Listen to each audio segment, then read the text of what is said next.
Masala tea എങ്ങനെ ഉണ്ടാക്കാന്ന് കണ്ടാലോ? ഞാനിവിടെ 3 പേർക്കുള്ള ചായയാണ് ഉണ്ടാക്കുന്നത്. അതുകൊണ്ട് ഞാൻ 1.5 കപ്പ് വെള്ളം ആദ്യം ഒഴിക്കുന്നുണ്ട്. ആദ്യം ഒരു ചെറിയ കഷ്ണം ഇഞ്ചി നന്നായി ചതച്ചതാണ് ഇട്ട് കൊടുക്കുന്നത്. അതിനുശേഷം 1 ഗ്രാമ്പു, ചെറിയ പട്ടയുടെ കഷ്ണം, 2 ഏലക്ക എല്ലാം ഇട്ടിട്ട് ഒരു 20 സെക്കൻഡ് തിളപ്പിക്കാം. പിന്നീട് നമ്മൾ യൂസ് ചെയ്യുന്ന ടീ പൗഡർ ഏതാണോ അതും കൂടെ ആഡ് ചെയ്തിട്ട് ലോ ഫ്ലെയിമിൽ ഒന്ന് തിളപ്പിച്ചെടുക്കാം.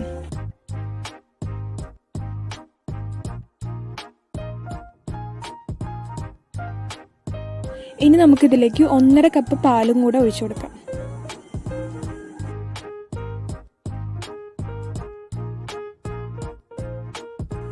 പാല് നന്നായിട്ട് മിക്സ് ചെയ്തതിന് ശേഷം നമുക്ക് എത്രയാണോ ഷുഗർ വേണ്ടത് അത് ആഡ് ചെയ്ത് കൊടുക്കാം. ഷുഗർ ആഡ് ചെയ്തില്ലെങ്കിലും പ്രശ്നമില്ല കേട്ടോ.